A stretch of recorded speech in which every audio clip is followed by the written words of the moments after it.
नमस्कार, मुक्ति मार्ग चैनल में आपका स्वागत है। आज मैं अपने वीडियो में बताने जा रही हूँ कि जिन्हें कुल देवी या देवता की जानकारी नहीं है वह लोग इनकी पूजा कैसे करें। प्रत्येक हिंदू वंश और कुलों में कुल देवता अथवा कुल देवी की पूजा की परंपरा रही है। इस परंपरा को हमारे पूर्वजों और ऋषियों ने शुरू किया था। उद्देश्य था एक ऐसी सुरक्षा कवच का निर्माण जो हमारी सुरक्षा भी करे और हमारी उन्नति में भी सहायक हो। यह हर कुल और वंश के लिए विशिष्ट प्रकार की ऊर्जाओं की आराधना है, जिसमें हर वंश के साथ अलग विशिष्टता और परंपरा जुड़ी होती है। कुछ वंश में कुल देवी होती है और कुछ में कुल देवता। कुछ कुलों में दोनों की अवधारणा है।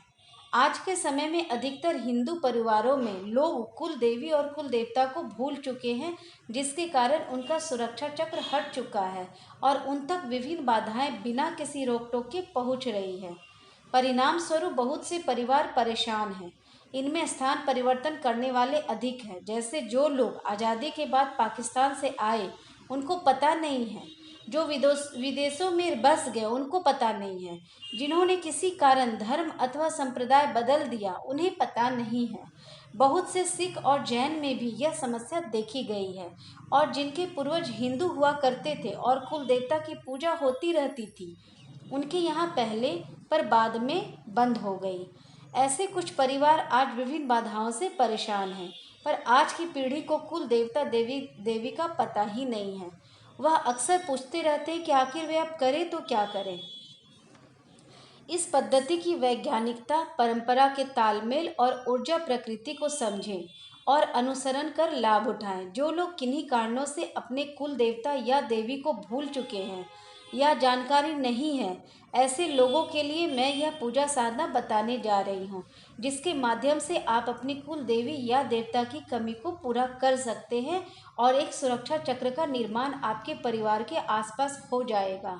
घर में क्लेश चल रही हो, कोई चिंता हो या बीमारी हो, धन की कमी हो, धन का सही तरह से इस्तेमाल ना हो या देवी देवताओं की कोई नाराजगी हो, देवताओं तक पूजा ना पहुंच पा रही हो, किसी बाहरी या प्रतीक या आत्मिक शक्ति का घर में प्रभाव हो, पितृ असंतुष्ट या रुष्ट हो, पितृ दोष हो, कुल देवता देवी दोष हो, पूजा अनुष्ठानों का लाभ ना मिल रहा हो, तो इन सभी समस्याओं के लिए कुल देवी या देवता साधना सर्वश्रेष्ठ साधना है। चूँकि अधिकतर कुल देवता देवी शिव कुल से संबंधित होते हैं, अतः इस पूजा साधना में इसी प्रकार की ऊर्जा को दृष्टिगत रखते हुए साधना पद्धति बताए गए हैं। इस पद्धति में कुल देवता और देवी दोनों की भावना और स्थापना इसलिए की गई है ताकि यदि कुल देवी हो तो उन्हें पूजा मिल जाए और कुल देवता हो तो उन्हें पूजा मिल जाए, दोनों हो तो दोनों को पूजा मिल जाए। एक बार स्थापना से और वार्षिक पूजा देने से जो भी आपके कुल देवता या देवी होंगे उन्हें उनकी पूजा मिलती रहेगी। वह संतुष्ट हो आपके परिवार की सुरक्षा, संरक्षा और संवर्धन करते रहेंगे। तो आइए जानते हैं कि इनके पूजा की क्या सामग्री और विधि विधान है। 2 पानी वाली नारियल, लाल वस्त्र, 2 सुपारियाँ, 8 या 16 श्रृंगार की वस्तुएं, पान के पत्ते, घी का दीपक, कुमकुम, हल्दी, सिंदूर, 5 प्रकार की मिठाई, हलवा, खीर, भिगोया चना, बतासा, कपूर, जनेऊ, पंचमेवा, 2 चांदी की सुपारियाँ, 2 सिक्के, मौली या कलावा या रक्षा सूत्र, जौ, चना, गेहूं की पूरी, बैगन की सब्जी, कढ़ी और बेसन, उड़द की छानी बरी, कुछ कढ़ी में भिगोई हुई अलग से, चने की दाल, पकी हुई पका चावल। विधि इस प्रकार है। इस पूजा को अनुष्ठान को आपको नवरात्र की सप्तमी, अष्टमी और नवमी को करनी है। दोनों ही नवरात्रों में पूजा के पूर्व पूरे घर की साफ सफाई कर ले, जैसे दीपावली आदि में करते हैं। इस पूजन में घर की कन्याएं चाहे विवाहित हो अथवा अविवाहित शामिल नहीं होगी। आप स्नानादि कर स्वच्छ धोती धारण करें। आधुनिक पैंट शर्ट नहीं चलेगा यहाँ, क्योंकि यह पारंपरिक परिधान हमारा नहीं है और हम कुल देवता की पारंपरिक पूजा कर रहे हैं। सर्वप्रथम पूर्वाभिमुख हो, एक लकड़ी के बाजोट या चौकी पर लाल कपड़ा बिछाएं, उस पर 2 जगह रोली और हल्दी के मिश्रण से अष्टदल कमल बनाएं। अब उत्तर की ओर किनारे के अष्टदल पर सफ़ेद अक्षत बिछाएं। उसके बाद दक्षिण की ओर लाल रंग से रंगा हुआ चावल बिछाएं। दोनों नारियल में मौली लपेटे। एक नारियल को एक तरफ किनारे सफ़ेद चावल के अष्टदल पर स्थापित करें। अब दूसरे नारियल को कुमकुम से रंग दे अथवा लाल वस्त्र में लपेट दे।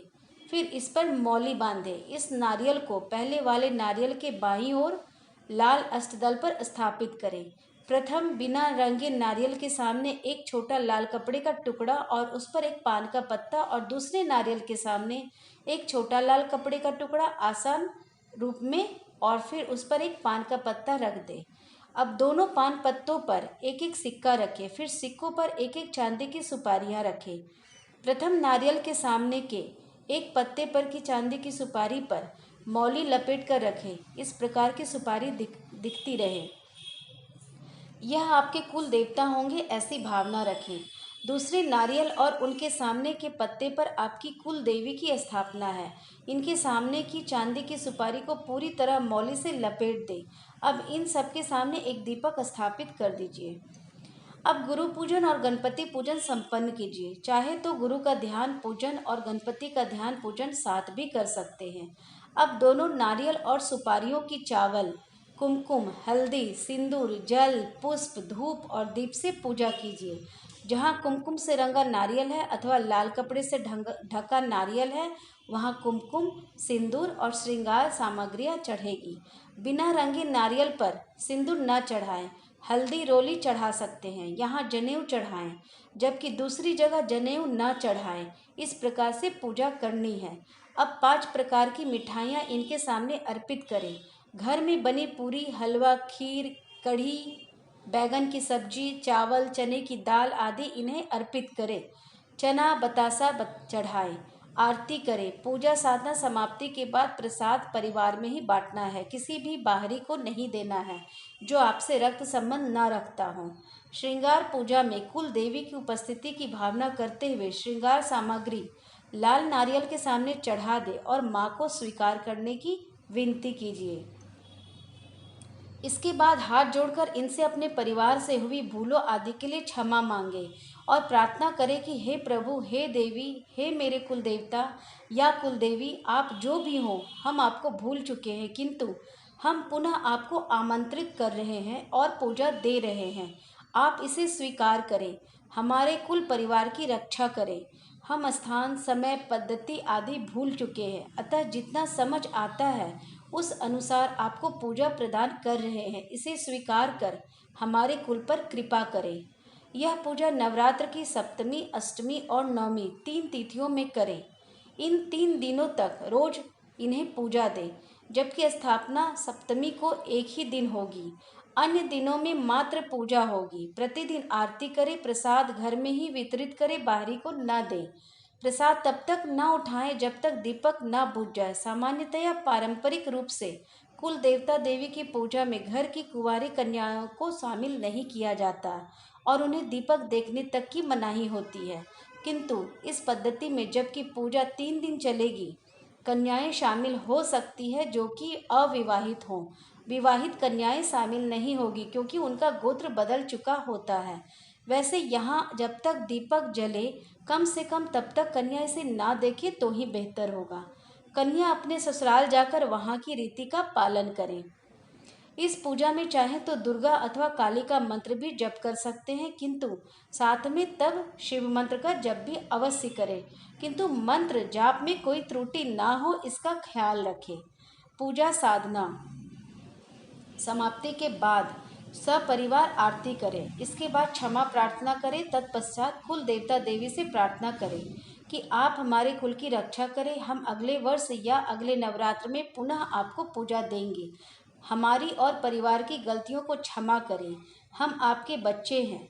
3 दिन की साधना पूजा पूर्ण होने पर बिना रंगे नारियल के सामने के सिक्के, सुपारी, उसके नीचे बिछे छोटे लाल कपड़े को जनेऊ और एक फूल समेत किसी डिब्बी में सुरक्षित रख लें। इनके साथ पूजन में अर्पित दक्षिणा में से एक सिक्का भी रखें। लाल रंगे नारियल के सामने की सुपारी और सिक्के को बिछे छोटे लाल कपड़े और एक फूल सहित अलग डिब्बी में सुरक्षित रखें, जिस पर लिख दे कुल देवी। यहाँ भी पूजन की दक्षिणा में से एक सिक्का लेकर साथ में डिब्बी में रख दे अगले साल उन्हीं दोनों चांदी की सुपारी और उनके नीचे के सिक्के रखे जाएंगे कुल देवी देवता के स्थान पर। अन्य वस्तुओं में से सिक्के और पैसे रुपये जो आपने चढ़ाए हों किसी सात्विक ब्राह्मण को दान कर दें। प्रसाद घर वालों में बांट दें तथा अन्य सामग्रियां बहते जल अथवा जलाशय में प्रवाहित कर दें। अगले वर्ष या अगली नवरात्र में दोनों चांदी की सुपारियां वही रखें। पूजन समय जनेऊ और वस्त्र दोनों का लाल कपड़ा बदल जाएगा। अन्य सभी विधियां यथावत रहेगी। यह पूजा पद्धति हिंदू, जैन, सिख, सिंधी, गुजराती, मराठी सभी को दृष्टिगत रखते हुए बताई गई है और इसमें ऐसी प्रक्रिया अपनाई गई है जिससे उनके तात्कालिक धर्म संप्रदाय की मान्यता और पूजा आदि में से कोई टकराव न हो। क्योंकि यह सभी दुर्गा, काली, शिव को मानते हैं और सभी के कुल देवता शिव परिवार से ही होते हैं, अतः सभी इस पूजा को कर सकते हैं।